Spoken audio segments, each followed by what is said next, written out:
Hello, everyone. Now, today we're looking at a circular motion question. This question was brought to our attention, and we have worked through the question to determine the working for each part of the question. Now, the question reads that a 1 meter string with a 5 gram stopper on the end is whirled in a vertical circle. The speed of the stopper is 8 meters per second at the top of the circle. The first part of the question, option A, reads that what is the speed of the stopper at the bottom of the circle? Part B asks what is the tension in the string when the stopper is at the top of the circle? And part C asks what is the tension in the string when the stopper is at the bottom of the circle? Now, the first thing we did was to really dissect the question and decipher what the question is really asking us to do and the appropriate approach that we can take in answering each part of the question. So to make this kind of easy and kind of see this, we drew diagrams to look at the variables that are involved in this question. So I want to look at this question this way. You have a circle, and at the very top you have a mass. That mass is 5 grams. But I want to quickly remind you here that you must convert your grams into kilograms by dividing by 1,000. And so, if you look through the question, it said that the string is 1 meter. So therefore, from the center of the circle to the top of the circle, where that mass is 1 meter. It therefore means that at the bottom of the circle, from the center, is also 1 meter. And the 1 meter is the radius of the circle, just to make a note of that. It also means that the diameter of the circle is 2 meters. All right? Now, what we get from this as well are a few important facts that we need to make note of. And one of them is that at the top of the circle, because the mass is at an height, and so that at height that the mass is at gives the mass a gravitational potential energy. And so therefore, the energy at the top of the circle is given as mgh. But what is also important, if you notice in the question, that at the top, the stopper is moving, so therefore it has a speed. And because it has a speed at the top of the circle, it therefore means that this stopper also possesses kinetic energy. So it's not only potential, but also kinetic energy. And so therefore the kinetic energy is given as half mv squared. So the total energy on top is the gravitational potential energy plus the kinetic energy. At the bottom of the circle, I want to think about this now. And at the bottom, there's no potential energy. Why there's no energy? Because you're only looking at the mass relative to the circle. So at the top is the maximum height of a circle, and at the bottom, it is the minimum height. So technically, we're saying, based on the circle, at the bottom, there's no height. Therefore, the gravitational potential energy at the bottom of the circle is equal to 0. What is also important, the object is moving at the bottom of the circle as well. So therefore, it will possess here kinetic energy. So the kinetic energy is given as half mv squared at the bottom. And so the total energy at the bottom of the circle is mgh plus half mv squared. Now, let's picture what is happening at the top and what is happening at the bottom as well. And so these two smaller diagrams representing what is happening at the top and also at the bottom. So what I want you to note, right, that this is a mass And since it is in a vertical position, it therefore means that gravity is acting on it. And of course, because gravity is acting on it, it possesses or experience a force by gravity, which determines its weight. And so the weight is acting downwards, which is mg, which is mass times gravity. And a similar way as well, at the bottom of the circle, the object is pushing down due to gravity, and therefore its weight is determined going down as well as mg.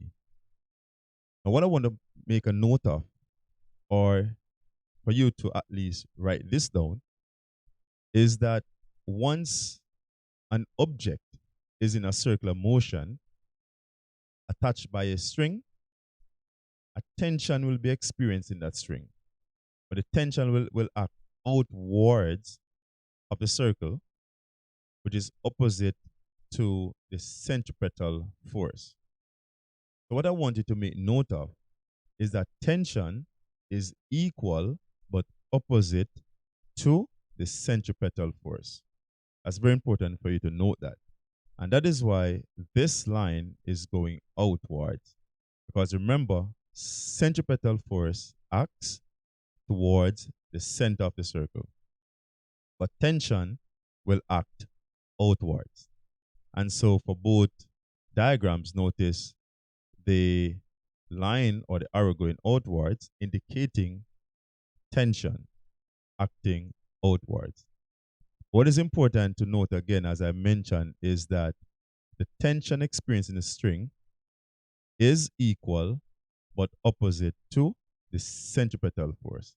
So therefore, I could calculate the tension using the formula for centripetal force, which is given as the mass multiplied by the velocity squared divided by the radius of the circle.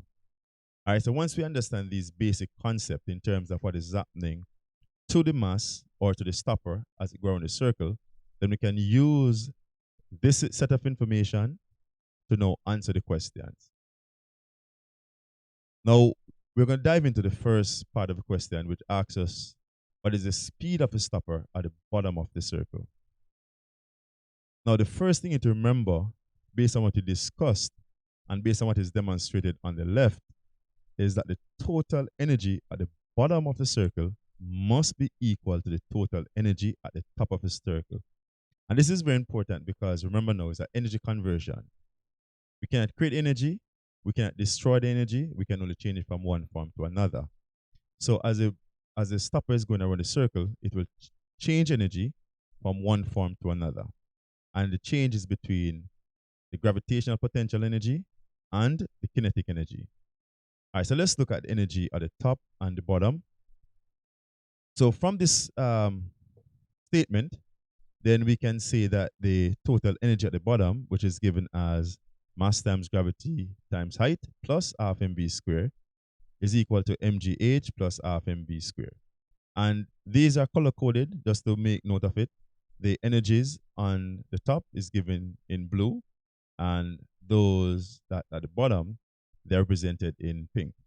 So I just want to color code them so you see exactly, and you could follow step by step exactly what was done to determine the answer.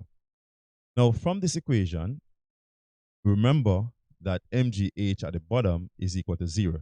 So we could just get rid of that part. So what we have as a result is half mv squared at the bottom, that is energy at the bottom, and it's only kinetic energy at the bottom, equal to mgh plus half mv squared at the top of the circle. Now from this we can determine that v squared is equal to mgh plus half mv squared divided by half m. Now it's very important to point out to you right now that when you're doing this calculation, please do not try to cancel out. For example, you have half m here and you have half m here. Do not try to cancel them out because they are two different things that we're working with, right? This half m at the top may be different from this half m at the bottom, and because the value of energy is different, okay? So I will not want you to cancel out at this point. Work out the entire numerator first, then you work out the denominator. Now let's do some substitution and substitute our values into this. So what we get here is mass, which is, again, remember our mass, we get that from our 5 grams, and we convert that into kilograms by dividing by 1,000. So therefore it is 0.05 multiplied by 9.8. We use the 9.8 for gravity. It is also fine if you use 10. And this is multiplied by 2, which is our height. And remember why 2? Because it's a height from the top to the bottom, the entire height from the lowest point to the highest point. It is the 1 plus 1 meter, or you can say the diameter if you want, or the radius times 2. Okay? So the entire height is 2 meters in this case, plus half the mass multiplied by velocity squared. So again, we record the entire numerator, then we record the denominator. The denominator here is going to be half of the mass. And so once you work this out, what you should get here is 103.2. So to find V, now you find the square root of 103.2, okay, because remember this was V squared. So the square root of 103.2 is equal to 10.16, and it is velocity, so it is meters per second. Now, I want you to remember this value, or at least write it down, because we're going to use it again for the other part of the question. All right, so this is the first part. So let's jump into the second part of the question. As a matter of fact, what we're going to do here, we want to simultaneously work out part B and part C. Now, the reason we're doing this is because they're similar, because part B is asking us to find the tension in the string when the stopper is at the top, and part C is asking us to find the tension of the string when the stopper is at the bottom. So they're similar situation, but is a minor difference there. But we want to work them out side by side so you could see the difference between the approach for these two questions. Now let's look at a very important statement which we made earlier, in that at the top of the circle, the weight will be acting downwards, and at the bottom of the circle, the weight will also act downwards.